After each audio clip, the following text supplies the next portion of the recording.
얼마나 아름다운 머릿결이 지는지 후대 화가들이 많이 그리는 주제가 되기도 했는데 그 아테네의 사제였고 포세이돈에게 겁탈을 당한 뒤 가장 아름다웠던 머리카락이 뱀으로 변하는 눈빛이 다른 사람들을 돌로 만들어버리는 그 끔찍한 저주를 받았던 존재가 바로 이 메두사. 브랜드는 왜 메두사를 거기다 이렇게 붙였을까요? 우리의 제품을 한번 본 사람은 눈을 뗄 수 없다. 그 이야기를 오늘 들려드리도록 하겠습니다. 재밌겠다. 재밌겠다. 오늘 꼭 이거 따가시길 바랍니다. 네. 화이팅!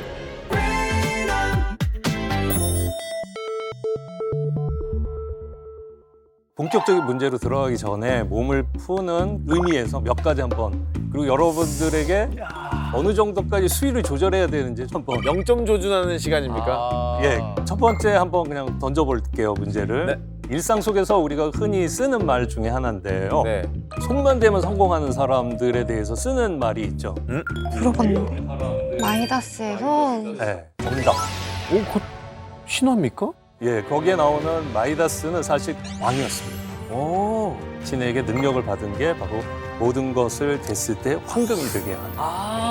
그게 그거구나. 네, 맞습니다. 그래서 뭐든지 성공을 거두는 사람에 대해서 저 사람 미다스의 손을 가졌다. 마이다스에서. 또 하나는 일상 속에서 많이 쓰는 말인데, 야, 그거는 정말 건드려서는 안 될 나의 치명적인 아킬레스. 네, 맞습니다. 아킬레스가 누군지는 아시나요? 브래드 피트. 아킬레스.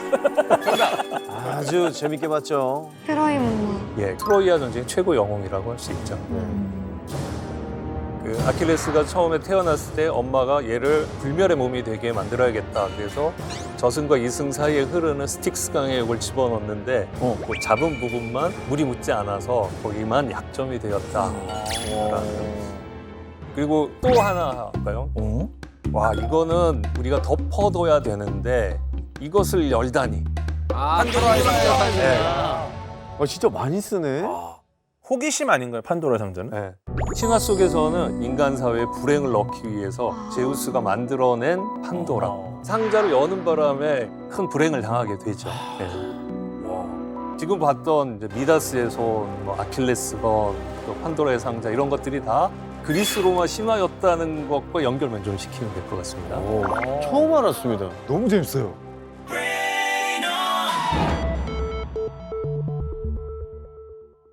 지금부터 정말 중요한 문제 하나가 나갈 건데요. 이 문제를 풀고 나면은 네. 우리가 좋아하는 그런 브랜드 얘기할 때 브랜드. 사람들은 이게 뭔지 알아? 이야기거리 컨텐츠를 갖게 될 겁니다. 써먹을 수 있는 거고. 고대인들은 이 바다에 막 풍랑이 일고 그러면 어떤 생각을 했을까요? 신의 노예다. 신이 노했다. 포세이돈이 화가 났다. 고대인들은 바다는 포세이돈 이런 영역이라고 생각을 했었는데 포세이돈 하면은 대표적인 게 이제 삼지창이죠. 삼지창. 이 삼지창을 이용해서 때로는 해일을 일으키고 폭풍을 일으키고 그리고 관심 있는 여자, 여신, 또 요정이 나타나면은 포세이돈도 직진하는 스타일이었거든요. 테토나. 강남자. 포세이돈의 이 거침없는 방식 때문에 인생이 뒤바뀐 그런 여성도 있었습니다. 이 여성은 뭐로 유명했냐면 머릿결이 너무 아름답고 찬란해서 엘라스틴. 신들 사이에서도 소문이 자자했고 이게 얼마나 아름다운 머릿결이 지는지 후대 화가들이 많이 그리는 주제가 되기도 했는데 굉장히 윤기가 흐르고 굉장히 아름답죠. 근데 포세이돈이 이 여성을 보고서는 마음에 들었던 거예요. 그래서 어떻게 했냐면 이 여자의 사랑을 그냥 자기 강제로 빼앗아버린 거예요. 게다가 그 장소가 어디였냐면 남의 신전이었어요. 남의 아테나 여신의 신전이었어요. 아테나. 사실 이 여성은 아테나 여신의 사제였다고 해요. 질서 뭐 이런 쪽 아닙니까, 아테나가? 아테나는 이제 지혜, 전쟁인데 아테나 여신은 순결의 상징이잖아요. 처녀신으로 유명하죠. 아테나가. 아크로폴리스에 있는 신전 이름이 뭐죠? 파르테논 신전. 파르테논이란 말 자체가 파르테노스란 말이 처녀란 뜻이에요. 총각. 그 파르테논은 처녀의 신전이고 그게 아테나 신전이었던 거죠. 이야, 재밌다. 그러니까 거기서 일하는 사제라고 한다면 아테나 여신과 똑같은 방식으로 순결을 지켜야 될 의무가 있었던 거예요. 자, 그런데 이 여성은 지금 포세이돈에게 순결을 빼앗겼죠. 이 사실을 알고 아테나는 어땠을까요? 분노. 분노했겠죠. 누구한테? 포세이돈. 포세이돈한테 벌을 줘야지. 예, 그렇죠. 포세이돈에게 화를 내야 될 거 아니에요? 네. 근데 이 사제한테 네. 어허. 네가 감히 나의 신전을 이런 식으로 더럽히냐 크게 화를 냈다고 그래요. 이런 법이 어딨어? 야, 이건 너무 억울하다. 자, 이 상황에 맞춰서 문제를 하나 내도록 하겠습니다. 첫 번째 문제를. 자, 문제 주세요. 아테나 신전의 신성함을 훼손한 죄로 끔찍한 저주를 받아 괴물이 된 사제의 이름은 무엇일까요? 아 이거는 아니 머리카락이니까 머릿결이 좋았다고 머릿결, 하는 게 아. 힌트잖아요. 머릿결이 좋은 괴물. 그러네요. 비달 사순도 그리스 신화 신인가? 사람 이름 아니야? 헤어 스타일리스트 이름 아니야? 미용사 이름. 사람 이름. 아저씨 아니에요? 아저씨. 나순만의 머릿결. 아니 근데 그건 뭐지? 왜 스타벅스 모태가 됐던 사이렌. 사이렌. 사이렌. 사이렌은 뭐지? 인어. 바다에서 바다에서 시끄럽게 하는 애들. 사람들을 홀려가지고 이렇게 걔는 아니야? 아니 노래 부르는 애예요 걔는. 머리가 바다라서 머릿결이 안 좋아. 아, 소금물이라서. 그렇죠. 그쵸. 베르사체가 메두사 아니에요? 베르사체가 메두사. 베르세트도 메 베르사체. 메두사. 메두사. 메두사야? 네, 이렇게 막 아까 브랜드 얘기하셨잖아. 그러니까 브랜드 얘기하셨잖아. 그러네. 됐네. 아 그러네. 베르세트가 메두사네. 눈 마주치면은 돌 되는 거 아니야? 맞아요. 근데 그거는 사제가 아니잖아. 그게 그 사제. 그 사제가 그게 그 사제예요. 괴물이 된 거죠. 원래 그렇게 안 생겼다가 네. 맞아. 그러니까 가장 매력 있는 부분을 가장 흉한 걸로 바꿔버린. 그러네. 머리카락에 홀렸다고 했으니까 포세이돈도. 그러네. 명품에 강하네. 베르사체가 없는 데나 집에. 아니 머리카락이면은 가야죠. 경박 갈까요? 메두사 할까요? 메두사 가시죠. 정답. 메두사. 정답은 화면으로 확인해 볼까요? 베르사체에서 맞췄어야지. 명품 브랜드에서.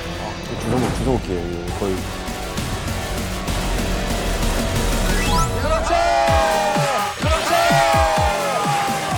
그렇지. 강했네. 아니 브랜드 얘기를 맞아, 베르사 하셔가지고. 때문에. 예, 정답입니다. 정답은 메두사. 그 아테네의 사제였고 포세이돈에게 겁탈을 당한 뒤 가장 아름다웠던 머리카락이 뱀으로 변하는 눈빛이 다른 사람들을 돌로 만들어 버리는 그 끔찍한 저주를 받았던 존재가 바로 이 메두사죠. 불쌍하지. 진짜 너무 불쌍해 불쌍해. 진짜. 예, 그렇죠. 아니 메두사를 저희가 영화에서 봤을 때는 예. 항상 메두사는 과정 없이 그냥 메두사로 존재하고 왜 메두사가 된지를 몰랐었어요. 그러니까. 어. 메두사 맨날 악역으로 나오지 않았어? 늘 악역이죠. 나쁜 역할로 나와요. 저봐. 저 메두사 지금 목이 잘렸죠? 네. 거울을 보면서 저 메두사의 목을 친 영웅 페르세우스. 페르세우스예요. 네, 페리세우스? 저렇게 목이 잘린 다음에 메두사의 몸통에서 포세이돈의 자식이 튀어나와요. 어? 임신했군요. 임신을 했기 때문에 자식이 튀어나오는데 포세이돈의 자식이 누굽니까? 페가소스입니다. 그게 페가수스구나. 네. 날개 달린 말. 네, 맞습니다. 와 대박. 왜 그런 자식이 나왔나? 포세이돈이 바다의 신이기도 하지만 말의 신이기도 해요. 아까 그림에서도 포세이돈이 말이 있었죠. 말을 그렇죠. 끌고 있었죠. 그러니까 바다에서 파도가 치는 모습을 그리스 사람들은 말로 상상을 했고, 아 그렇다면 포세이돈은 바다의 신이면서 동시에 말의 신이다. 상상이 뛰어나다.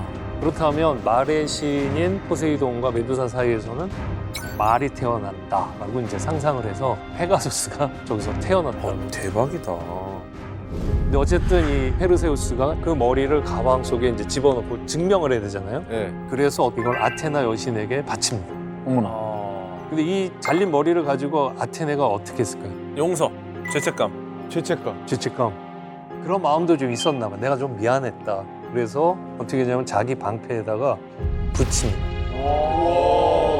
근데 메두사의 눈과 마주치면 어떻게 된다 그랬죠? 돌이 우리 돼. 그래서 그리스 전사들의 방패에 가장 많이 있던 문양이 메두사였어요. 그 신화를 알고 있는 사람들은 그 방패를 보면 이제 놀라게 되는 거죠.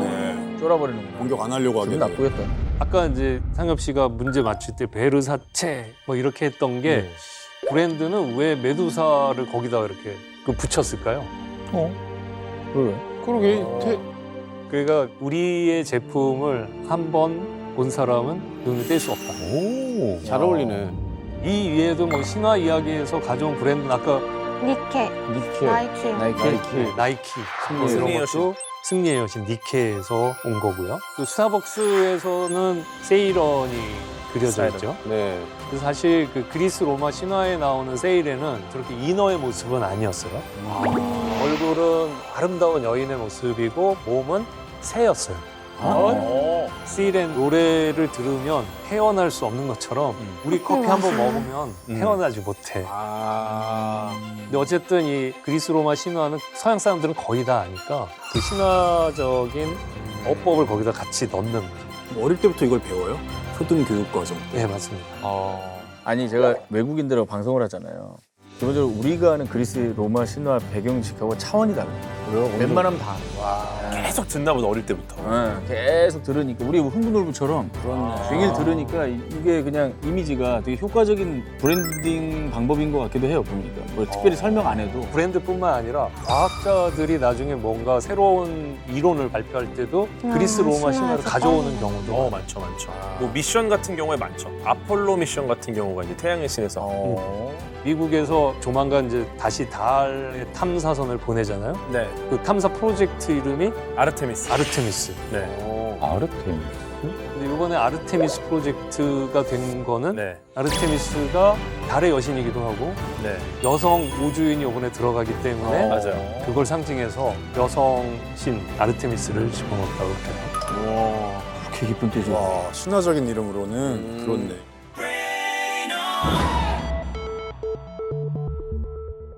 그리스 로마 신 중에 가장 아름다운 신, 아프로디테. 네, 아프로디테. 바다의 물거품에서 태어난 신, 그래서 아프로디테. 아프로디테가 태어나고 나니 그 세상이 어땠을까요? 아, 떠들썩했겠는데요. 떠들썩했겠죠. 수많은 신들과 인간들이 그 아름다움에 매료되어가지고 경쟁이 일어나고 그래서 난리가 난 거예요.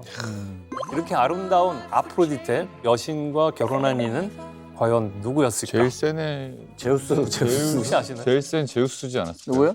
헤라클레스? 아, 헤파이스토스. 맞습니다. 뭐라고요? 대장장이신. 뭔 신? 대장장이신. 대장장이의 신 대장장이신? 헤파이스토스. 근데 이 헤파이스토스 충격적이게도 그리스 신들 중에서 가장 외모가 별로예요? 별로 정도가 아니라 가장 추해. 추남 중에 추남. 아, 몸이 좋네. 관리를 했네. 운동으로 커버했네. 나름 뭐 개성 있죠? 근데 사실 저런 몸매를 갖고 있고 저런 솜씨를 갖게 된 데는 앞도 사연이 있었습니다. 그리스 로마 신화에서 제일 유명한 신은 제우스잖아요. 네. 제우스 하면은 불륜의 대표자, 천의 사랑꾼이라고 얘기할 수 있는데, 근데 제우스의 그 정식 아내는 다 아시죠? 헤라. 헤라. 둘 사이에서도 아이가 나왔어요. 네. 근데 그 첫 번째 아이가 누구였냐면 바로 저 헤파이스토스였어요. 제우스 아들이에요? 네, 제우스 아들이에요. 헤라 아들. 네. 헤라가 딱 나왔을 때 이 헤파이스토스를 보고 어땠을까요, 마음이? 이게 다 아빠 닮았네 뭐 이렇게. 제우스 닮았으면 꽤 괜찮죠. 근데 딱 보니까 너무 못생긴 거예요. 게다가 왜소하고 그래가지고 얘를 던져버려요. 이거 내 자리 아니야. 잔인하다, 잔인해. 끝장나죠? 예. 헤라한테 버림받은 헤파이스토스가 이를 갈게 되죠. 내가 버림받았는데 나는 언젠가 인정을 받아야겠다. 자수성가. 네. 그래서 갈고 닦아가지고 대장장이 신이 되었던 거죠. 저 식스팩이 괜히 나온 게 아닙니다. 수많은 망치질로. 저 진짜 현실 근육이네. 그 망치질 속에서는 이제 부모에 대한 분노. 분노와 그 복수심 이런 게 있었죠. 그래서 헤라에게 선물처럼 뭔가를 만들어 보내줘요. 헤라에게. 근데 그게 뭐였냐면 황금 의자였어요. 아. 근데 딱 보는 순간 누구나 다 탐을 낼 만큼 아름답고 멋있는 거예요. 근데 딱 헤라가 앉는 순간 그게 함정이었던 거예요. 헤파이스토스가 그 사슬들이 나와가지고 꽁꽁 묶어버린 거예요. 아무도 이걸 풀 수가 없는 거예요. 이걸 풀 수 있는 자는 이걸 만든 자밖에 없다. 그래서 헤파이스토스를 데려와라. 그러니까 이제 버려진 헤파이스토스가 그렇게 해서 올림포스 정상으로 올라오게 되죠. 야, 머리 좋네. 헤파이스토스가 뭘 요구했을까요? 사과. 진정한 사과. 진정한 사과. 아니 원래 진정한 사과 아닙니까? 그것도 요구했을 거예요. 근데 두 가지를 요구했어요. 하나는 나를 여기서 계속 살게 해달라. 그래서 이제 대장장이 신으로서 자리를 잡게 되고 또 하나는 내 곁에는 이 세상 가장 아름다운 여신을 나에게 달라. 되게 전략적인 선택이긴 하죠. 왜냐면 유전자를 이제 좋은 쪽으로 섞는다는 거니까. 어떻게 신화를 저를 뭘 섞는다 이런 식으로 해서 아니 왜냐면은 지금 내가 부족한 게 그거니까 유전적 개선을 하겠다는 거죠. 유전학 공부예요 지금? 이 자녀는 또 괜찮게 나오지 않았습니까? 둘 사이에 자녀가 있었을까요? 아, 아프로디테가 거절했나 보다. 어? 너무 못생겨서? 각방. 상상해 보면 가장 못생긴 헤파이스토스랑 결혼한 거예요. 결혼 생활이 잘 됐을까요? 아프로디테는 이제 노력을 해보려고 했어요. 그랬는데 헤파이스토스가 자기가 인정을 받기 위해서 항상 바쁜 거예요. 오 의외다. 열심히 워크홀릭에 빠지다 보니까 소홀히 했어. 집안을 소홀히 한 거예요. 그 아프로디테는 외롭고 이러고 있는 상황 속에서 수상한 소문이 들기 시작했어요. 무슨 소문이었어요? 바람핀다. 바람핀다. 아프로디테가 다른 남자를 만나고 있다.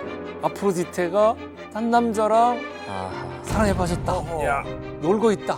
놀고 있네. 막 이런 얘기가 막 전해져 오는 거예요. 근데 헤파이스토스는 내 아내는 그렇지 않아. 지고지수. 그러면서 이제 믿어주려고 했는데 그러다가 결정적인 제보를 한 신이 있었어요. 누굴까? 태양의 신 헬리오스가 그 하루 종일 한나절 동안 이렇게 돌아다니니까 세상 만사를 다 본 거죠. 그 딱 보니까 아프로디테가 정말 딴 남자를 만나고 있는 거예요. 진짜 이거 누구의 잘못일까? 그래서 어떻게 했냐면 좋아 내가 그러면 확인을 해보겠다. 그러면서 보이지 않을 정도로 가느다란 청동으로 그물을 만들었어요. 자기의 그 침실에 그걸 설치해 둔 거예요. 그런데 진짜 나가고 나니까 실제로 불륜남이 쳐들어오고 왔어. 둘이 침대에 올라가는 순간 헤파이스토스가 만들어 놓은 덫에 딱 걸리고 만 거예요. 잡았다 요놈들. 네, 잡았다는 놈들이 된 거죠. 그렇게 잡아낸 불륜남의 정체가 누군지 누굽니까? 누굴까? 불륜남이 대체 나 제우스면 나 진짜 너무 실망할 것 같은데? 그게 누굽니까? 전쟁의 신 아레스였어요. 근데 아레스는 몸매로 치면은 최고 좋은 신이 바로 이 아레스 신이에요. 정말. 테토신. 근데 이렇게 잡고 나니까 딱 보니까 아프로디테 옆에 아레스가 있는 거예요. 그걸 보고 헤파이스토스가 엄청난 충격을 받고 분노하게 돼요. 아니 이게 다른 신도 아니고 아레스야? 네, 여기서 문제를 드리는 거예요. 아 진짜 재밌게 듣고 있었는데. 흥미진진했는데. 자 문제 주세요. 아프로디테 남편 헤파이스토스와 불륜남 아레스는 어떤 관계였을까요? 아레스가 근데 일단은 둘의 관계니까 충격적일 거란 말이야. 뭐 친구 정도는 아닐 거라고. 친구는 안 돼. 아레스 같은 스타일이 헤파이스토스를 안 놉니다. 친구는 아니에요. 근데 이거 제우스한테 아들 3명 있지 않아요? 또 있어? 근데 막 애가 되게 많을걸요? 되게 많을 거, 되게 많고. 근데 막, 이제 신하고 네. 낳은 애도 있고, 뭐 인간하고 낳은 애도 네, 있고, 막 맞아요. 엄청 많은데. 형제 아니에요? 형제? 형제. 진짜 친동생 아니야? 형제? 헤파이스토스가 처자들이니까. 동생인가 그러면? 첫째니까. 아니지, 첫째. 동생이 아레스. 알았어. 우리 동생이 형 와이프를? 그러니까 형수를? 형수지. 이야. 헤파이스토스를 낳았는데 너무 분노한 상태에서 그 다음에 낳은 아들은 굉장히 멋있는 몸짱 아들이 나오고 잘생기고. 뻔히 우리 형이 아내인 걸 알면서. 근데 그러니까 아들은 아니겠지. 아들은 아니에요. 아들을 아직 안 헤파이스토스랑 낳았잖아. 아직 아들이 없죠. 아, 그래? 결혼한 지 얼마 안 됐으니까. 삼촌 조카? 아 그것도 충격은 덜해. 형제일 것 같아. 형제가 최악이야. 형수인데 세상에서 제일 예쁜 형수인데 남편이 집에 안 와. 그러니까 형수는 얼마나 외로울까. 그러니까 걱정하는 무슨 말이야? 접근을 한 거죠. 야 진짜 대단하다 빌드업이. 아 그리고 이런 스토리 되게 좋아하는구나. 나 이거 되게 좋아하네. 형수는 얼마나 외로울까라는 말 자체가 너무 불결해 보였어. 아니 나는 아레스가 오히려 자기는 다 가지고 있고 싸움 잘하고 몸 좋고 잘생겼으니까 헤파이스토스를 형으로 인정 안 했을 것 같아. 형은 밑에 있다가 올라온 사람이잖아. 그치. 엄마한테 버림받았어. 그치. 자기는 올림푸스에서 계속 신으로서 권리를 누리고 했으니까 형 취급 안 했을 것 같아. 자기 잘났다고 맨날 칭찬받고 살았는데 웬걸? 제일 예쁜 여자. 부인은 우리 형이 제일 예쁜 사람 데리고 갔어. 이러면 이제 그러니까 사실 좋아했을 수도 있고. 그래. 가시죠. 소희가 싹 앞에 해볼까요? 도전. 렛츠고. 정답. 네. 형제 관계. 정답은 화면으로 확인해 볼까요? 이게 나는 아니야 맞을 것 같아. 어떻게 또? 마스터는 표정이.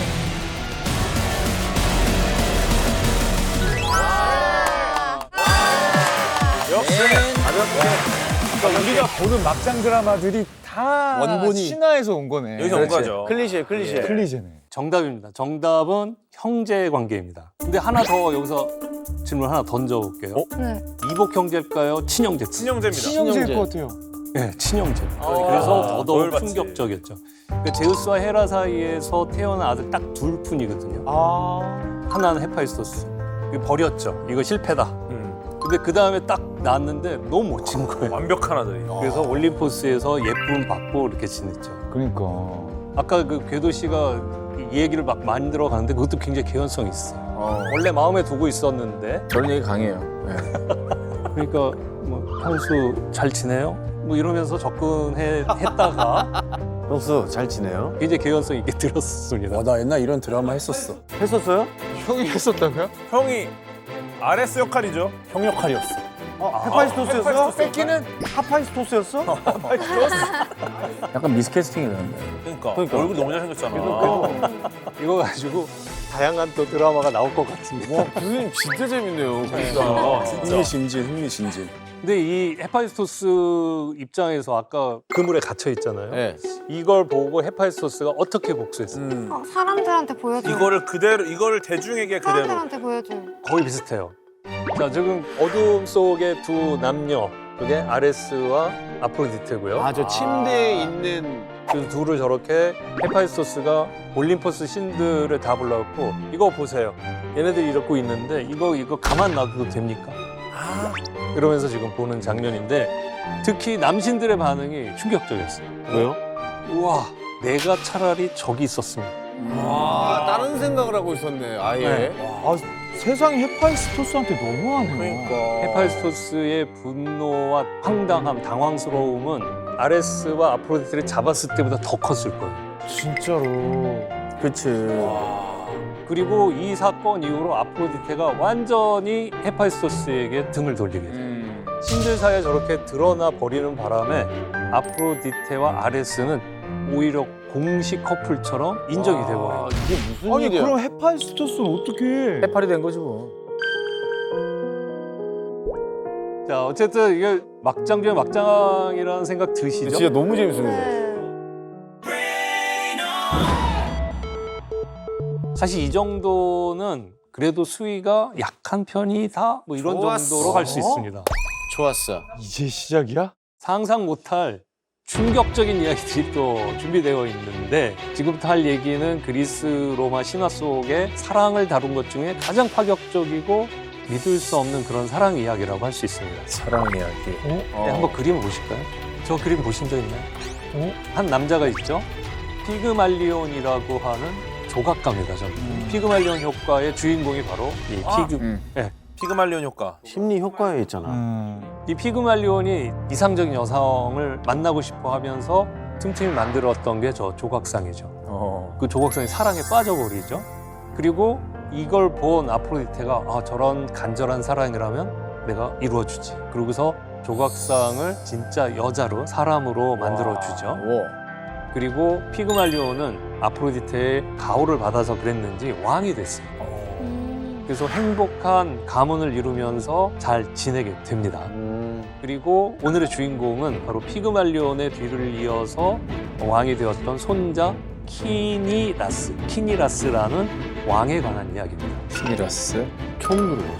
할아버지 그 피그말리온처럼 눈이 높아가지고 정말 세상에서 가장 아름다운 여인과 결혼하고 아이를 하나 낳죠. 딸을 낳았는데 너무 이쁜 거예요. 그 이름이 위르라. 위르라? 위르라. 위르라. 그 키니라스 왕하고 왕비가 야, 내 딸 좀 봐. 그러면서 친척들, 신하들, 심지어 신들 앞에까지 가갖고 신들이시여, 제 딸 너무 이쁘죠? 그러면서 자기 딸의 아름다움을 막 자랑한 거예요. 그러다가 해서는 안 될 말을 하게 돼요. 아프로디테보다 예쁘다. 맞아요. 어떻게 이렇게 정확하게? 이거는 신성 모독이죠. 그렇지. 그 자기 딸이 아프로디테보다 더 이쁘다고 그런 거예요. 그러니까 아프로디테가 사실은 피그말리온의 소원을 들어줘서 조각상을 여인으로 만들어주고 왕으로도 만들어주고 잘 보살펴 준 거잖아요. 네. 그런데 갑자기 이 아프로디테의 심기를 건드린 말을 하는 거예요. 네. 영린을 건드린 거죠. 여기서 문제 낼게요. 아이고야. 자, 문제 주세요. 왕과 앙비는 자신의 딸이 아프로디테보다 아름답다고 자랑했는데요. 이에 분노한 아프로디테가 딸에게 내린 저주는 무엇일까요? 아 이거 지금 심리를 거의 심리학자 수준으로 읽을 수 있을 것 같아요. 지금 너 약간 눈빛이 좀 이상한데? 뭐라 했어 지금? 잘 보세요. 네. 아프로디테가 멘탈이 나간 사건이 있습니다. 헤파이스토스와 억지로 결혼한 거야. 그치, 일단. 이 트라우마가 본인에게 있을 거예요. 똑같은 벌을 내렸을 것이다, 저 딸에게. 헤파이스토스처럼 그 나라에서 가장 못난 사람과. 추남과 결혼할 수밖에 없는 저주. 일리 있네, 그것도. 추결주. 일리 있어. 줬던 거 다시 뺏어가야 되는 거 아니야? 다시 조각상으로 만들었나? 다시 조각상으로? 일리 있다. 석진이 것도 괜찮은 것 같아. 갑자기 그냥 가장 아름다운 모습일 때 딱 그냥 조각상으로 만들어버리는 거야. 나는 조각상이 좀 더 일리 있는 것 같아. 그리고 이미 헤파이스토스는 안중에도 없을 것 같아, 저 때는. 이거 막 말하고 싶은데 어떡하지? 말하고 싶으면 편하게 하셔야 말하시면 됩니다. 돼요. 손주다, 이거 아닌가 봐. 처음 이 이야기 시작할 때 얘기를 좀 기억하셔야 될 것 같아요. 뭐라고 그러셨더라? 제일 더러운. 가장 믿을 수 없는 사랑 얘기? 더 충격적이다. 아버지와 사랑하게 만들었을 것 같아요. 오 마이 갓. 그게 진짜 아버지? 아버지와 사랑에 빠지게 만들어서 딸이 아빠를 사랑하는 거야. 아니, 딸이 아빠를 사랑하게 만드는 저주를. 이야. 진짜 맞는 것 같아요. 올드보이에서 복수를 그렇게 만든 거잖아. 야, 너 어떻게 그런 생각을 할 수 있니? 머리가 썩은 것 같은데? 다른 의미로 대단하다. 근데 진짜 눈이 반짝거렸어. 오늘 들었던 거 중에 제일 충격적이다. 아니 아프로디테가 진짜 쓰레기네 그거. 아프로디테가 제일 문제야. 아직 답이 안 나왔어요. 어찌 됐든. 릴렉스, 캄다운. 가볼까요 그러면? 네, 해요. 가봐, 가자. 틀려도 어쩔 수 것 없어. 같아요. 좋아요. 가자. 정답. 아버지를 사랑하도록 저주를 내렸습니다. 아버지를 사랑해라 평생. 자, 그러면 정답은 화면으로 확인을 해보겠습니다. 이거 진짜면 너무 괴로울 거예요 아마. 아버지 입장에서. 숨이 턱턱 막혀.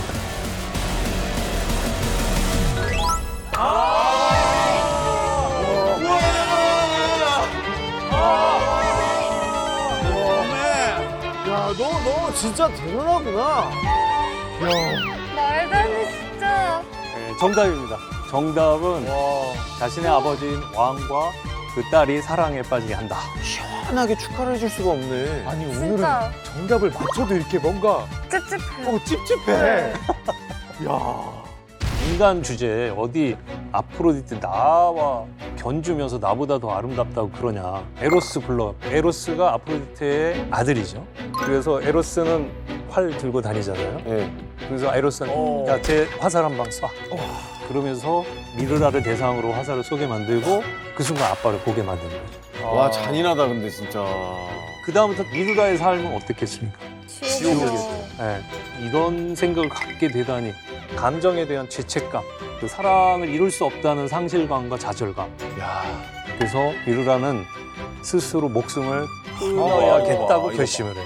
그때 누가 도와주러 오는 겁니까? 맞습니다. 뭐예요, 오늘? 뭐예요, 진짜? 혹시 공부하고 오셨나요? 아니 술술 나오네. 지금 나 머릿속에 그리스 로마 신화가 막 펼쳐지고 만들어져요. 있어. 눈이 돌아 있어요. 처음 듣는 이야기인데. 너저 눈빛이 무서워. 어렸을 적부터 미르라를 키워줬던 유모가 온 거예요. 그리고 목숨을 끊으려고 하는 걸 보고 잡은 거죠. 그래서 왜 그러냐 그랬더니 이러이러하다라고 하니까 유모가 뭐라고 그랬을까요? 세상의 반이 남자다. 아니 형 교과서예요? 너 대학 가면 또 보는 눈이 달라진다. 그 내용을 한번 그림인데 한번 보실까요? 전 뭐야? 뭐야? 지금 데리고 간 거 아니에요? 아빠 침대로? 네? 재성 씨가 말한 게 이제 맞죠. 술 먹인 다음에 komkom해진 밤이 되었을 때 그 침실에 지금 미루라를 데려가 간 겁니다. 누군지 모르게 하고 최악이야. 네. 그 처음에 이렇게 사랑을 나눴어요. 그 다음 날도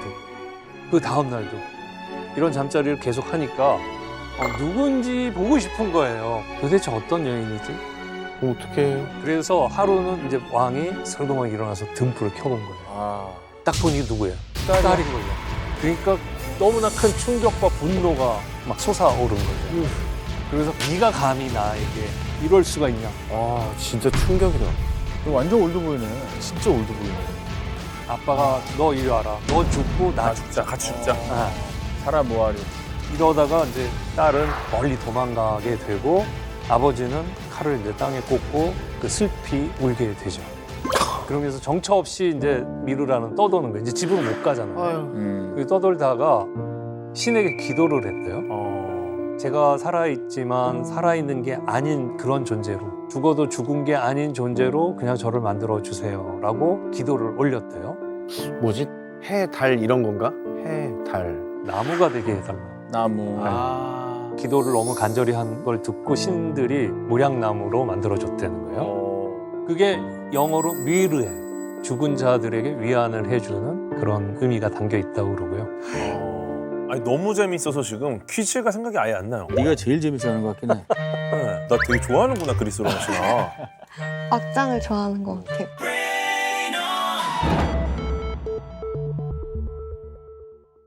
이번 문제도 좀 자극적인 이야기라고 할 수 있는 아주 거죠. 좋아. 언제든 흥미진진, 흥미진진. 우리 뭐 궤도덕에 자신 있습니다. 근데 어쨌든 이 그리스 로마 신화 중에 가장 그 유명한 막장 스캔들 메이커 제우스죠. 희대의 바람둥이, 금방 사랑에 빠지는 금사빠 뭐 이렇게도 얘기하는데 금사빠. 제우스는 정말 옷깃만 스쳐도 사랑에 빠질 정도로 여신이면 여신, 인간, 요정 할 거 없이 많은 여성들과 이제 사랑을 나눴다고 네. 합니다. 근데 이게 제우스는 헤라랑 결혼을 했잖아요. 근데 이 제우스가 이렇게 바람둥이고 막 사랑에 금방금방 빠지는 걸 헤라도 가만히 있지 않겠죠. 분노하죠. 제우스가 바람핀다라는 소식이 들리면 당장 쫓아가갖고 응징을 하려고 하죠. 그때마다. 그런데 제우스는 건드릴까 안 건드릴까? 못 건드리죠. 못 왜 못 건드릴까? 신들의 신이니까. 신들의 신이고 세니까. 네. 그런데 이제 헤라라는 인물이기 때문에 더 그럴 수밖에 없는 거예요. 헤라는 결혼의 신이고 가정의 신이거든요. 근데 내가 남편을 구박하면 가정에 파탄이 생기는 거고. 차라리 남을. 그렇죠. 다른 상대자들은 응징해야 되는 게 맞는 거예요. 지 남편은 끌고 안 오면서 네가 문제야. 조선시대 여자 같네. 그렇죠. 자, 그런데 제우스가 사랑을 나눴던 대상 중에 헤라를 섬기는 사제 이오도 있었어요. 그러니까 이거는 정말 너무하죠. 개판이네.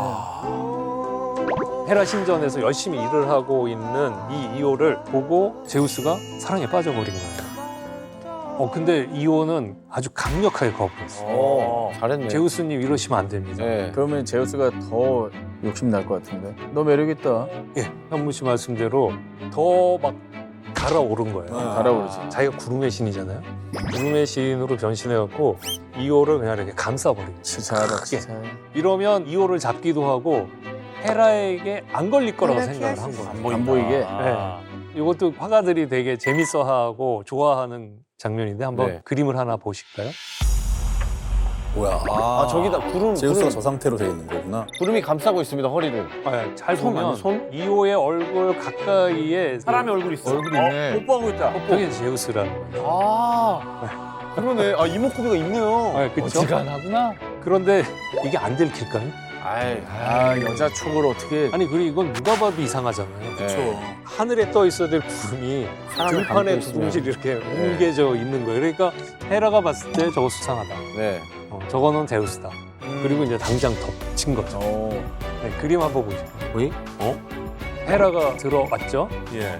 어정쩡하게 앉아 있는 게 제우스겠죠? 여자는 어디 갔을까요? 여자는 지금 동물로 변한 것 같은데요. 서로 바꿨어요? 네, 서로 변한 거예요. 그러니까 제우스가 이오를 암소로 바꿔버린 거예요. 그럼 이제 헤라가 그걸 못 알아챈 거예요? 모를 그럴 리가 리가 있나. 없지. 헤라인데. 그리고 저기서 갑자기 소를 왜 감싸고 그러니까. 촉이 온 거죠. 이거 아니 이거 뭐야 그랬더니 아니 뭘 이거 사람들이 나한테 제물로 바치려고 선물하고 암소야. 아, 재물. 그러니까 헤라가 그래? 이거 전혀 수상한 그거 내가 생각한 그거 아니지? 어머. 아니라니까. 그러니까 헤라가 그럼 그거 나 줘. 안 돼. 제우스는 어떻게 해야 되나? 아이, 사람이 날 보고 준 재물인데. 야, 그걸. 받은 걸 어떻게 주냐? 안 주는 거 보니까 수상해? 이러면 그렇지 안 주면 이상해지지 이제 그림이. 줘야 돼. 그렇게 된 거예요. 알았어 가져. 이렇게 된 거예요. 이유. 그래요 결국 이오를 헤라가 데리고 있게 된 거예요. 그러면서 이걸 놔두면 언젠가 제우스가 와가지고 이거를 원래 모습으로 돌려놓을 것이다 이렇게 생각을 해갖고 헤라가 가장 충직하다고 생각하는 자기의 부하 하나 붙여놔요. 감시를 맡겼구나. 그 감시자의 이름은 아르고스인데 아르고스의 생김새가 되게 이상해요. 왜? 우리는 눈이 2개잖아요. 네. 근데 얘는 눈이 100개예요. 그래서 맡겼구나. 절대 피할 수 없겠구나. 잘 때도 다 감는 게 아니에요. 뭐 최소한 2개는 떠 있어요. 그러니까 24시간 감시할 수 있는 거예요. 이호가 절대 도망갈 수 있는 틈을 주지 않겠다. 완전 CCTV 진짜. 제우스가 근데 안 구해져요 자기 때문에. 아니 포세이돈도 그렇고 제우스도 그렇고 다 무책임? 사제들을 그렇게 뭐하는 피해는 짓이야? 다 사제들이 보고. 그렇지. 그러니까. 무책임해. 그 제우스도 그 이호를 어떻게 좀 구해보고 싶은 거예요. 근데 자기가 직접 나서기도 어렵고 그 아르고스가 워낙에 24시간 깨어서 감시를 하니까 꾀쟁이 모든 이런 일에 있어서 해결사 노릇을 하는 헤르메스를 또 난을 내놓을까. 명령을 받은 헤르메스가 아르고스한테 옛날 얘기를 막 풀어주니까 야 재밌다 막 그러고 있는 거예요. 그리고 헤르메스가 악기 연주를 잘하게 되요 그래서 피리를 불어주고 막 이러니까 아르고스가 듣다가 조금씩 졸리기 시작한 거예요. 헤르메스가 기를 쓰고 최면을 걸었구나. 눈 하나씩 100개의 눈을 다 감게 만든 거예요. 그리고 그 틈을 써서 칼을 뽑아가지고 아르고스의 목을 쳐. 그리고 이오를 도망가게 만든 거죠. 그래서 저렇게 해서 아르고스는 충직한 임무 수행을 하다가 세상을 떠나고 말았죠. 그러면 너무 슬픈데? 그렇죠. 헤라가 너무 괴로운 거예요. 그렇지. 얘를 어떻게 해줄까 그러면서 너무나 괴로워해가지고 얘에게 어떤 일을 하는데 여기서 문제? 네 번째 문제가 나왔습니다. 불쌍해서. 자, 문제 주세요. 헤라는 충직했던 아르고스의 죽음을 애도하며 100개의 누나를 뽑아 자신이 아끼는 동물에게 붙입니다. 이 동물은 무엇일까요? 신화 빡세다. 거미 아니야? 눈을 뽑아? 근데 눈을 뽑아서 박았다고 하면 거미가 떠오르긴 한다. 눈이 많은. 100개잖아. 근데 애끼진 않았을 거야. 그렇죠. 아니면 헤라가 뭘 아낄까? 왠지 그냥 헤라는 질투의 여신이고 막 결혼 이런 거 하니까 제규어 이런 거 키울 것 같은 느낌이. 표범 아니야 표범? 근데 표범도 있잖아. 동물하고 안에 눈동자도 있잖아. 맞아. 아, 우리 배웠지? 그렇죠. 표범하고 네. 치타하고 치타하고 퓨마. 제규, 엄마. 퓨마. 무늬가 있어야 될 것 같아. 공장 아니야? 공작새? 이렇게 눈 눈 모양? 모양이잖아요. 거기에 눈 있잖아. 아, 그거 아는 내용이야. 지금 추측을 한 그럼 거야? 추측. 추측이야? 추측이야? 너무 확신에 가득 차게 얘기해. 죄송해요. 아니 근데 일리 있어. 느낌이 있었어. 아니면 사슴 아닐까요? 왜? 사슴 옆에 몸에 하얗게 이렇게 그래, 생긴 무늬. 거 사슴의 몸에 몸통이 있잖아요. 양쪽으로 이렇게. 그러게. 자신이 아끼는 동물이면 약간 사슴 같지. 헤라가 아끼는 사슴 사슴이 아낄 것 좀 같지 않아요? 미모가 좀 있어야 될 것 같아. 그죠. 거미야 공작새는 아끼기 좀 힘들잖아. 근데 눈알 모양이기는 해. 그게. 그쵸. 뭔가 어디 색있는지를 모르겠네. 와 진짜 헷갈린다. 네발 짐승이겠죠. 그렇죠. 그쵸. 포유류겠죠? 크기는 좀 한 요만한가요? 호감인 동물이죠 기본적으로. 눈 착하잖아, 그죠? 거기 몸에 사슴 같긴 하다. 그래요, 그쵸. 사슴은 예뻐. 뭔가 헤라랑 어울리잖아. 나는 근데 그러면 왜냐면 오히려 공작 같은데? 응? 왜냐면 진짜 눈처럼 생기긴 했거든. 모양이. 무늬가. 모양이 맞아. 눈처럼 생긴 거는 사슴 같은 거는 공작이긴 너무 해. 많으니까. 그러게. 공작 같으면 좀 독특해가지고 헤라 정도 급이면 좀 맞는 것 같기도 하고. 공작이 그러면 갑자기 공작이랑 사슴 중에 뭐가 더 영험해? 영험하다라는 거는 과학적이진 않아. 갑자기 과학무새가 됐다고? 쟤는 내가 뭐 물어보거나 뭐 할 말이 없으면 그건 과학적이지 않대. 복잡하더라고. 나는 공작이 좀 영험한 거 같아. 아니, 좀 더 근데 영험한 느낌. 공작이 딱 펼쳤을 때 그러니까 100개 눈 받기가 좋지 않니? 그런 거 같아. 바퀴가 박으면서 여기 이렇게 아니 박을 때도 돌리면서 이렇게 따라라락 이렇게 박을 수 있어. 부채처럼 그건 공작인 거 같아. 그러니까 100개면 공작 같은데. 100개로 가자 그럼. 공작으로 아, 근데 가요? 이거 공작 확실치가 않은다. 공작인 것 같아. 아, 뭔가 있어 보이잖아 공작이 사슴보다. 있어 보여. 네, 헤라가 더 어울려 공작이. 정답. 공작이. 정답은 화면으로 확인해 보겠습니다. 아 사슴이면 진짜 사슴 아니야, 사슴 아니야. 주먹으로 빵 칠 것 같아. 제발.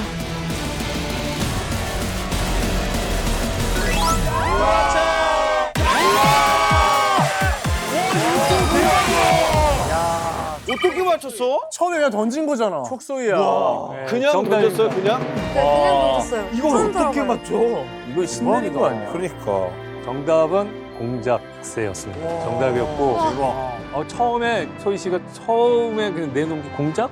이래서 이거 너무 쉬웠나? 이런 생각이 들었거든요. 사실 아까 몇 개 보여드린 그림에 이미 힌트가 다 있었어요. 공작이 있었나요? 네, 서양의 그림을 보실 때 공작새가 있으면 헤라예요. 그 헤라가 있으면 그 옆에 공작새가 항상 있어요. 아 아까 전에 있었던 것 같아 뒤에. 있었어? 어디 아니, 아까 전에 장면에 어디쯤에 등장할 때 있었어요? 연기 등장할 때. 한번 보여주세요. 소. 저 때 뒤에 저기 제가 공작 아니야? 아, 저 뒤에 공작새 있네. 그러니까 그게 공작이야? 그러니까 저거를 봤어. 근데 저게 공작새라는 걸 들으니까 생각이 나요. 지금 저거는 펼치질 않아서 본인이 않나? 뭐 거위처럼 보이긴 해요. 근데 항상 보시면 헤라 옆에는 저 공작새가 있고 공작새는 헤라의 상징입니다. 요거는 이제 지금 밑에 이렇게 아르고스의 몸뚱아리고 헤라의 손에는 눈알이 몇 개 있습니다. 이렇게 받고 있는 모습이죠. 진짜 눈이랑 똑같이 생겼어요. 예, 그렇죠. 그리스 사람들은 어쨌든 엄마 왜 공작새 뒤에는 저렇게 모양이 달려 있어? 저게 사실은 아르고스의 눈이었어. 뭐 이러면서 아르고스. 설명을 했다는 거죠. 아리고스. 유서 깊은 동물이었네. 대박이다. 또 제우스 얘긴데요. 제우스는 또 한 번 자기가 원하는 여인을 얻게 되고 여기에서 세상을 움직일 영웅을 낳고 싶다. 그래서 변신을 하게 됩니다. 운명의 여인, 그 여인은 바로 테베의 장군이었던 암피트리온의 부인 알크메네라는 여인이었어요. 알크메네는 뭐 당연히 그 미모가 뛰어났을 뿐만 아니라 지혜롭고 현명하고 정숙하기로 유명했었습니다. 알크메네의 남편이 장군으로 전쟁터에 나간 상황입니다. 아, 그 새를 또 노렸네. 근데 제우스가 이 알크메네의 마음을 얻어야 쉽게 사랑을 나눌 수 있잖아요. 또 변신했어? 그렇죠. 그래서 무엇으로 변신을 할까 하면서 고민하다가 딱 아주 기발한 수를 생각해냅니다. 어떤 걸지 혹시 가늠이 되시나요? 이 문제를 내겠습니다. 너무 어려운데. 이거 저희 같은 선량한 시민들은 못 맞추는데. 자, 문제 주세요. 제우스는 알크메네를 유혹하기 위해 신들도 혀를 내둘렀을 법한 기상천외한 변신을 합니다. 무엇으로 변신했을까요? 진짜 어렵다. 연기로도 변신한 애라서 아, 유일한 근거가 신들도 혀를 내둘렀을 법한. 혀를 내둘렀다. 그러면 적장으로 변신했을까? 사람으로 아닌 것 같아요. 근데. 동물로 갔겠지. 아 그래? 동물은 뭐 혹할 만한 거 없나? 외로우니까 반려 동물로 변신해서. 남편의 말? 그냥 남편이 죽어서 말만 돌아온 것처럼 가짜 소식으로. 전령. 혼자 터덜터덜 피를 묻히고. 남편의 말로. 아, 이거 너무 김유신 같다. 김씨. 아니, 어지간한 동물로는 신들이 혀를 내두르겠어? 아니면 사람으로도 변신하겠지? 진짜 헤어를 내드릴 만한. 혀를 내두르는 이 방식. 남편으로 와. 남편으로 변신한 거야? 여보 나왔어. 나 돌아왔어. 아, 너 이건 너무 소름인데? 근데 남편이어야 될 것 같아요. 헤라 장군. 아까 정숙하다라고 해주시니까. 유혹을 하기 쉽지 않았을 거고. 네. 남편 말고는 동침하지 않는다. 남편이 화끈하긴 하다. 와. 만약 남편이 답이 아니면 그리스 로마 신화가 조금 반성해야 될 거야. 완성도 기상천외. 낮은 거죠. 우리의 도파민을 따라올 수 아, 있는. 그렇네. 남편 해주세요. 남편이요? 네. 남편. 정답! 실제 그 남편. 정답을 화면으로 확인해 보겠습니다. 맞출 것 같은데? 맞췄으면 좋겠어.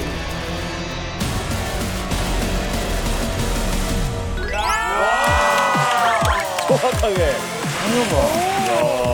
그 추론의 과정이 굉장히 마음에 듭니다. 브레인들 맞으신 것 같습니다. 감사합니다. 브레인즈. 정답은 남편으로 변신했다입니다. 심하다 이거. 그렇게까지 하고 싶나라는 생각이 신들이 혀를 내둘겠죠. 진짜 혀를 내두고. 그러니까 알크메네가 굉장히 정숙한 여인이고 장군에 대해서 순정을 다 바쳤던 여인이에요. 암피트리온이 전쟁에 나가니까 이제 알크메네는 무사히 살아 돌아오기만을 기다리고 있었는데 그 간절한 마음을 제우스가 딱 읽은 거예요. 암피트리온이 돼가지고 온 거죠.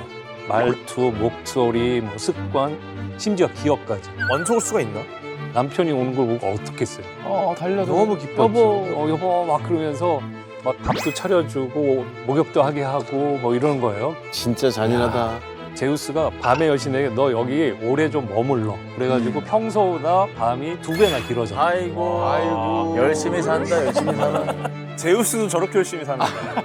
그래서 기나긴 밤 동안 제우스와 알크메네는 정말 뜨거운 사랑을 나눴다라고 그래. 그냥 봐는 지치지도 않아. 그냥 봐는. 근데 너무 바빴겠다. 제우스는 누구 외주를 안 주고 본인이 다 직접 한다는 거야. 실인데 하청업체가 없어. 그냥 본인이 몸으로 다 해요. 누구 안 시키는 건 좋네. 결국에 알크메네가 이게 남편이 아니라 제우스였다는 걸 알게 되나요? 언젠가? 그 당시에는 몰랐어요. 그리고 이제 남편 역할을 다 한 다음에 제우스가 나 전쟁터에 다시 갈게. 완전한 승리를 거두고 올게. 그리고 돌아간 거예요.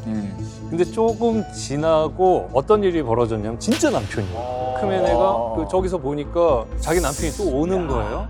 그러니까 어떤 반응이겠어요? 왜 또 오지? 벌써 들어갔어? 뭐 핸드폰 놓고 갔나? 뭐 놓고 갔나? 뭐 이런 생각을 하면서 아니 왜 왔어? 그러니까 뭔 소리야? 오랜만에 왔는데. 사투리를 쓰시네요. 충청도 분이셔? 저렇게 능청스럽게 아니 내가 뭘? 그러면서 내가 정말 얼마나 오래간만에 온 건지 몰라? 그러니까 알크메네가 무슨 소리야? 어젯밤에 나랑 이렇게 뜨겁게 보내고 조금 전에 떠났잖아. 와, 충격이다 이거. 근데 남편 입장에서 아니 지난밤에 누구랑 잤어? 불화의 시작. 그러면서 이제 부정한 여인으로 모는 거예요. 알크메는 이제 환장하게 미치고 발작 뛰는 멘탈 거죠. 나갔겠다. 그 모습을 보고 있던 제우스 어떻게 했을까요? 재밌다. 팝콘. 팝콘. 야, 꿀이네. 이거 꿀잼이네. 진짜 나쁘구나 제우스는 그러면. 갈라서길 기다렸을 것 같아. 그 정도는 아니었어요. 그 정도? 나타나요? 아 이거 큰일 났다 생각한 거죠. 자칫하면 내가 사랑하는 알크메네가 남편에게 쫓겨날 판이 된 거잖아. 그래서 나타나가지고 뭐라 그러냐면 야 사실은 내가 너의 모습으로 이렇게 왔었어. 오해를 다 풀어준 거야. 갑자기 양심을 찾았어? 그러면서 뭐라 그러냐면 네 아내는 정말 너에게 충실한 여인임을 내가 증명해. 끝까지 알뜰살뜰 사랑하면서 지켜주거라. 네 아내가 내 아들을 낳을 텐데 네 아들처럼 잘 키워다오.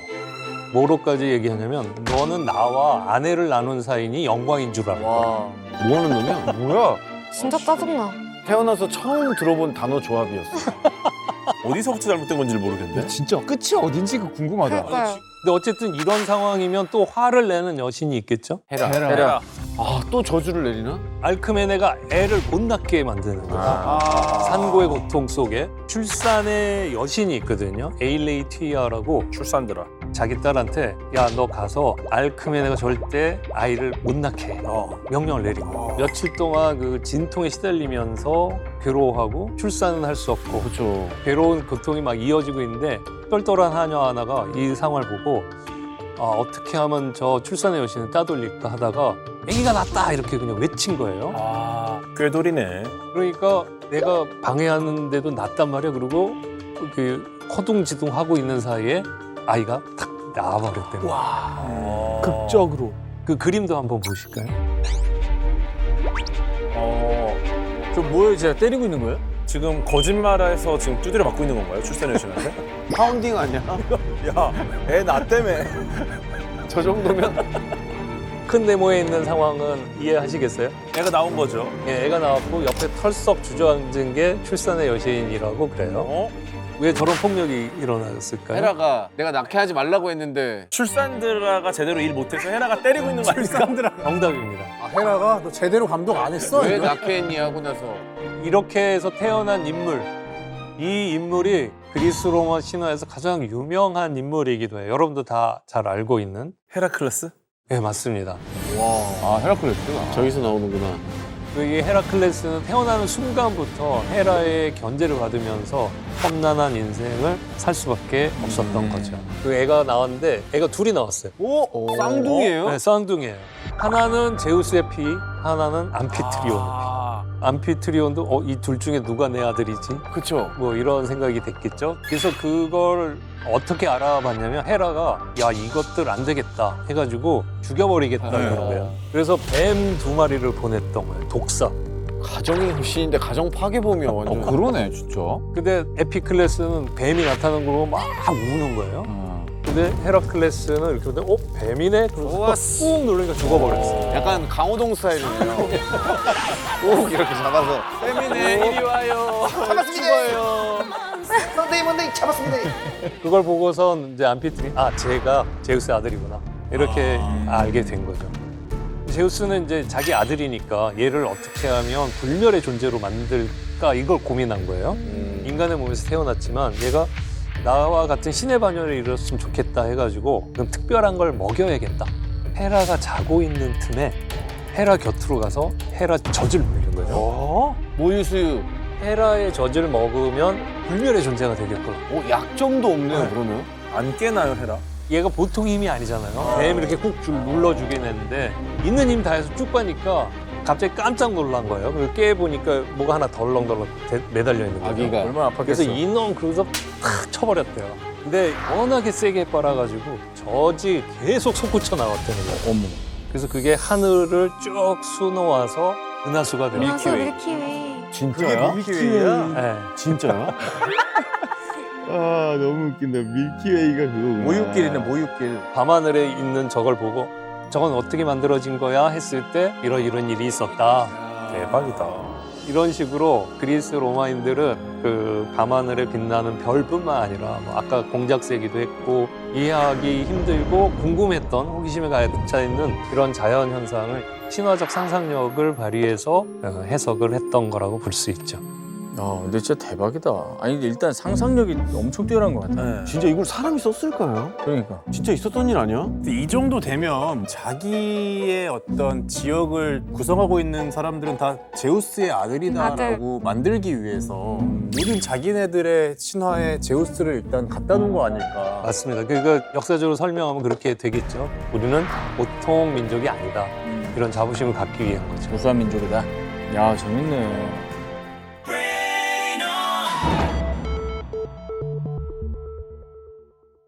이번에는 우리 모두가 잘 알고 있지만 그 유래가 뭔지 잘 모르고 있는 말에 대한 그런 문제를 한번 내보도록 하겠습니다. 유래. 이건 추론 가능하겠다. 대부분 쓰면서도 이게 그리스 로마 신화에서 왔어? 하는 그런 겁니다. 이야 재밌네.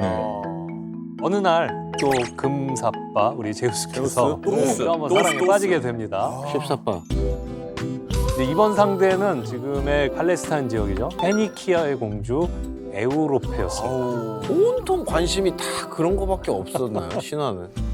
에우로페는 굉장히 외모가 뛰어났고 역시 바닷가에서 꽃을 따고 있는 모습을 보고 그 제우스는 확 반해버린 거죠. 열심히 산다. 진짜 대단하다. 그리고 어떻게 했을까요? 뭘 또 직진이죠 뭐. 렛츠고. 변신. 동물로 변신. 이게 꽃밭이다 보니까 그 옆에 소떼가 있었던 거예요. 소로 변신. 그러니까 지가 이번에는 소인데? 하얗고 굉장히 아름다운 돋보이는 하얀 소로 변한 거죠. 엄청 예쁘다. 그리고 싹 다가가니까 네.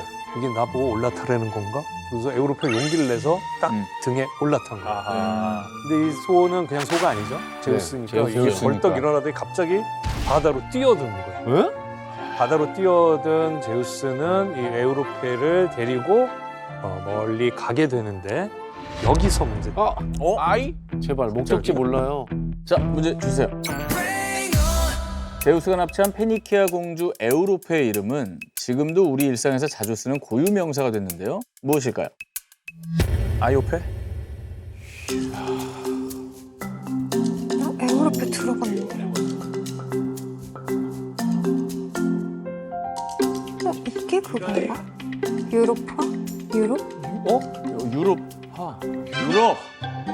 유럽파? 에우로페가 에우로페네 유럽이네. 에우로페 그대로예요. 유럽 철자. 유럽을 써놓고 읽어봐. 그게 그대로. 완전 그냥 그러네. 에우로페야. 아니 진짜 에우로페. 유럽이네? 유럽이야. 스펠링이 똑같잖아. 에우로페잖아. 그러니까 다른 게 없어. 두분 허탈하시죠?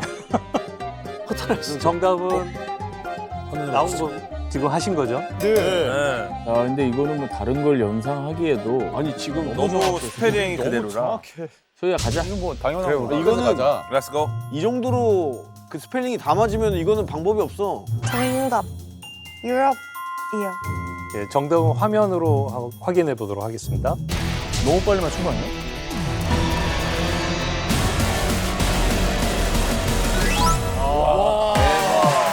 속소리. 정답입니다. 정답은 유럽입니다. 혀를 내두르겠다. 이거 너무 쉬웠죠? 네. 오, 그냥 소희한테는 이름을 쉽죠. 써보니까 답이 나오죠. 그럼 유럽이 이름이 여기서 나온 거예요? 아니면 맞습니다. 음. 그리고 이 신화는 사실 역사를 담고 있다고 볼 수 있죠.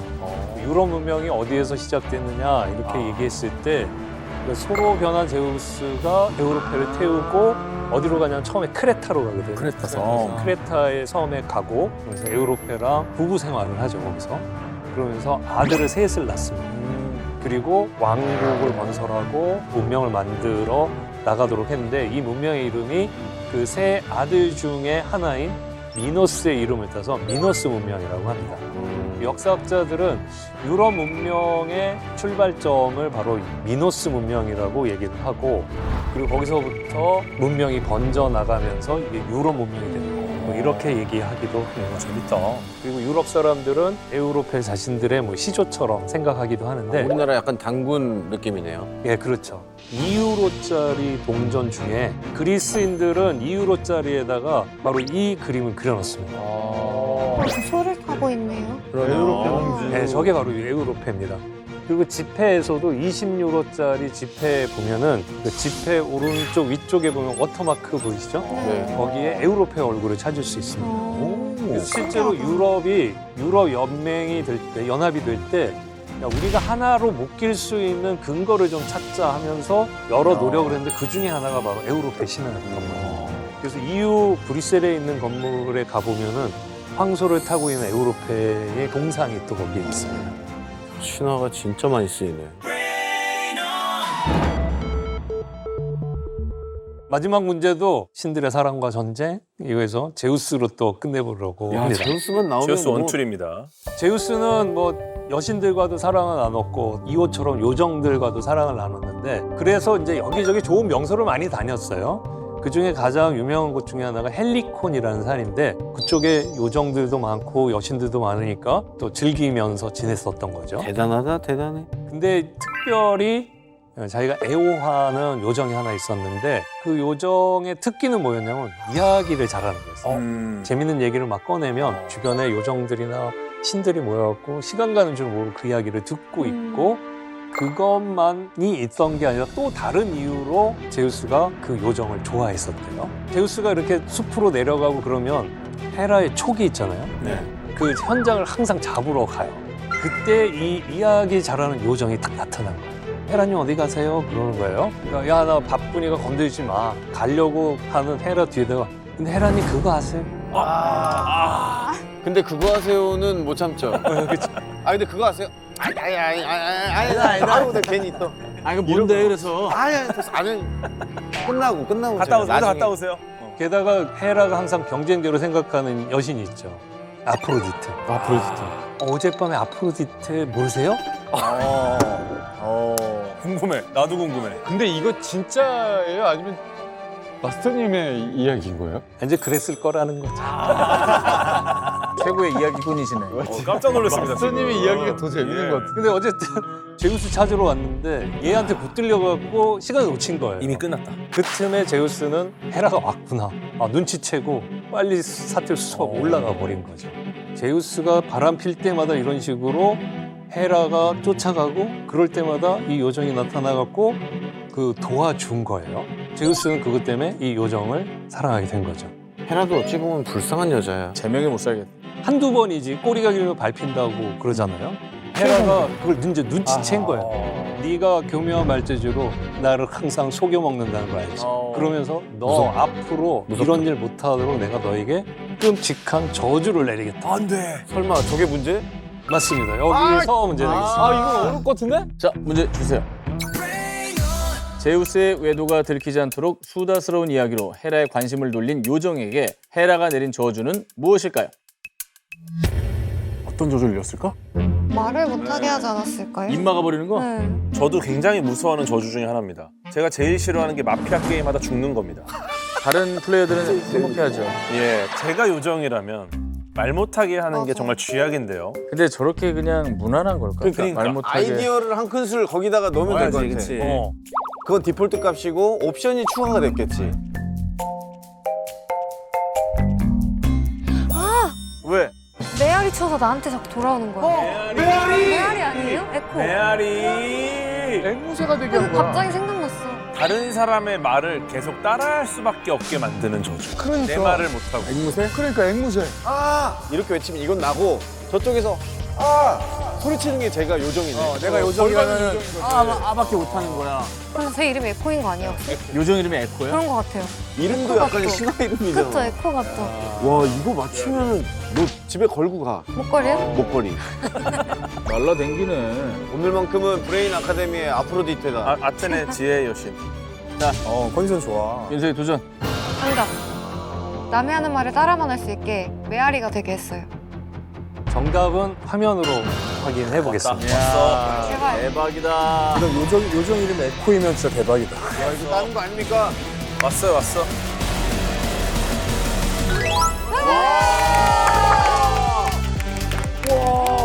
대박이다. 정답은 남의 말을 따라하게 그쵸. 했다입니다. 윤수이 버스 탔다고. 역사형 끌고 왔네. 운이 좋았다. 결국 자기를 농락했던 혓바닥으로 농락했던 그 요정을 너가 하고 싶은 말 절대 못하게 하고 다른 사람을 말만 따라하게 만드는 거죠. 진짜 괴로웠겠다. 그리고 이 요정의 이름이 에코예요. 아, 진짜. 왜 아빠 야호하면 저쪽에서 야호해? 그러면 이게 무슨 자연현상이고 음영 현상이고 이렇게 설명하는 게 아니라 신화적 상상력을 동원해서 사실 에코라는 애가 있었는데 이랬던 거야. 이렇게 얘기하는 거죠. 재밌다. 신화로 접목을 잘했네. 다. 에코의 비극은 사실 여기서 끝나지 않고 짝을 이루는 게 있습니다. 목소리를 빼앗긴 에코는 남의 말만 따라하다가 이제 숨어 지내게 되죠. 그리고 남을 만나는 걸 대인기피증이 생긴 거예요. 그리고 이제 몰래 이렇게 다니다가 어느 날 너무나 멋진 청년을 하나 만나게 돼요. 그 소년이 바로 나르키소스. 아, 진짜. 아, 진짜로? 그렇게. 나르키소스는 너무나 잘생긴 남자였죠. 근데 태어날 때 어떤 신탁을 들었냐면 이 아이는 자신의 아름다운 모습을 보는 순간 죽음에 이르게 된다. 그래서 한 번도 자기 얼굴을 보지 못하고 자라났던 거예요. 그러다가 에코가 계속 따라오는 거예요. 그래서 누구냐? 그랬더니 저쪽에서 누구냐? 나와봐. 그러니까 나와봐. 그러고 나온 거예요. 그리고서 나오는 순간 이 에코가 나르키소스를 꽉 껴안았대요. 그러니까 이제 나르키소스가 너무나 놀래고 얘를 치워버리고 막 뛰어갔던 거죠. 뛰어가다 보니까 너무 목이 말라갖고 샘물에서 샘을 먹으려고 이렇게 보니까 샘물 속에 너무나 잘생긴 남자가 있는 거예요. 오 진짜네. 그리고 사랑에 빠져버린 거예요. 근데 자기 모습이라는 걸 생각도 못했던 거죠. 얼마나 잘생겼어요. 그래서 한번 떠났다가도 그리운 거예요. 그 순간. 잠깐 못 본 순간. 그래서 또 돌아온 거예요. 마시면 이게 흐트러져갖고 잔상이 없어지는 걸 못 견디는 거예요. 그래서 비쩍비쩍 말라 버리는 가운데 가루로 쓰러지고 거기서 한 송이 꽃이 피어났다는 거죠. 그 꽃이 바로 수선화. 수선화. 그리고 이제 애들이 아빠 왜 저 꽃은 저 연못 옆에 저렇게 항상 피어 있어? 그러면 또 이제 저게 사실은 우와. 나르키소스였어. 이렇게 얘기했어. 그리고 그렇게 자기 모습에 빠져들고 지나친 자기 집착, 자기 애를 나르키소스적인 현상이다. 그래서 나르시시즘이라는 말을 썼죠. 에코는 어떻게 됐을까요? 따라서 그것도 따라했을까요? 정말 좋아하던 남자를 처음 본 건데 네. 그 남자에게 버림을 받은 거잖아요. 자기가 원하지도 않는 방식으로. 너무 수치스럽고 또 너무 답답하고 그래갖고 깊은 산속 동굴 속으로 들어가서 먹지도 마시지도 않고 삐쩍삐쩍 말라가다가 강풍이 확 불 때 몸이 가루로 흩어져 버렸대요. 그리고 목소리만 남아서 메아리. 계속 메아리가 되었다.